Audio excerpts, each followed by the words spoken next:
So 40 years ago, I used to tie all my own leaders. I don't even know if Orvis makes a kit anymore for tying leaders. This is at least 40 years old. But there's no reason to do that these days. And it's much more cost effective to buy a knotless tapered leader. Welcome back to the Unknown Angler. Today we're going to talk about knotless leaders, how to choose them, and how to prepare them. First of all, let's talk about the kind of knotless leaders there are. You can get fluorocarbon or monofilament. So the thing about the fluorocarbon leaders is they're great, but they sink, and they cost 3 times as much as the monofilament leaders. I just can't put my finger on what would possess you to buy a fluorocarbon leader. Yes, I hear about fish being leader shy, but they're probably more tippet shy than they are leader shy. And hopefully I'll be able to show you how to use a monofilament leader with fluorocarbon so that it works for you. So first things first, leaders come in several different lengths, and also they come from 1x to 6x as far as the tippet size that they have. I'm going to recommend the 7.5 foot, and you'll see why I do that. The leader you're going to end up with is a lot longer than 7.5 feet long, but I always like to start at a base of 7.5 feet for all my trout leaders. So a 5x knotless leader right out of the package isn't going to be 5x at the tip. It's going to be probably like a 4x or 3x, but if you were to tie a fly directly to it, immediately after you cut that fly off, you don't know what tippet size you're tying to. So what you want to do right out of the packet is tie tippet to the end of your leader. That's why I buy a 7.5 foot leader, so I can tie a 3x piece of tippet to the end of the 5x leader. And why? Because that's pretty close to, probably closer to 3x than it is to 5x. And I am going to then tie tippet on the end of that, and I'll explain to you why I'm going to do that in a second. And then we're going to attach to that a base tippet, which you're going to tie your terminal tippet to, of 3x. Now, at the beginning of the video, I talked about fluorocarbon versus mono.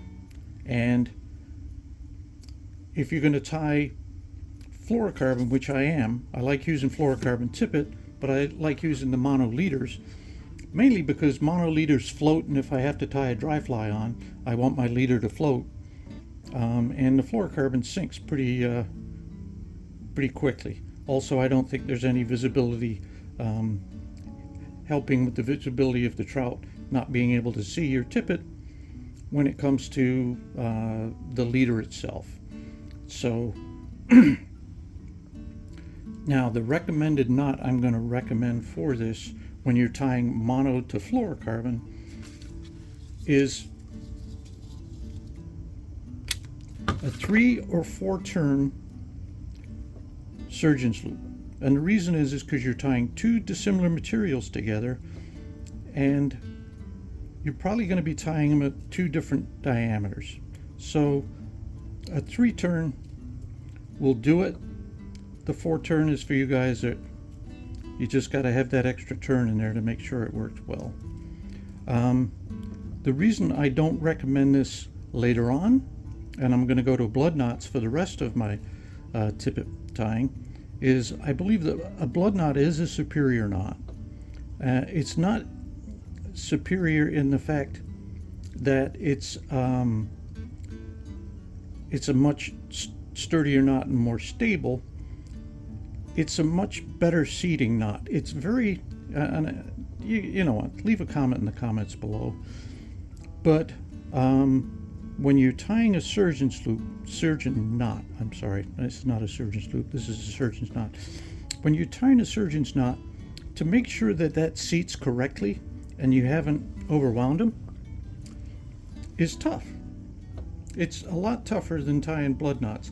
Blood knots are hard to screw up. You can screw up a surgeon's knot. You're just going to have to trust me on that one. It seems like it's a lot easier to tie. It seems like it's a lot less easy to screw up, but No, surgeon's knot, 3 or 4 turns, works great. Now you have about an 18-inch, anywhere from 12 to 18-inch piece of tippet material tied on your 7.5-foot leader, which is now going to make it, well, it's either going to make it 8.5 foot or 9 feet long. Now you're right in the ballpark of what the leader length should be. And then to add to that, I'll use a blood knot and I'll go to 5x. 3x to 5x, since we're using the same material now, it's both fluorocarbons, I would tie just a 6-turn blood knot. And in this case, I like the blood knots a lot more.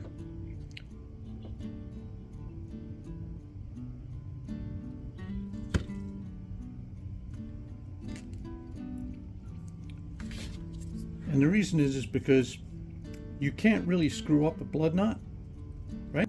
Anyway, I hope you enjoyed the video and this was helpful. Feel free to leave a comment in the comment section below. See you next time.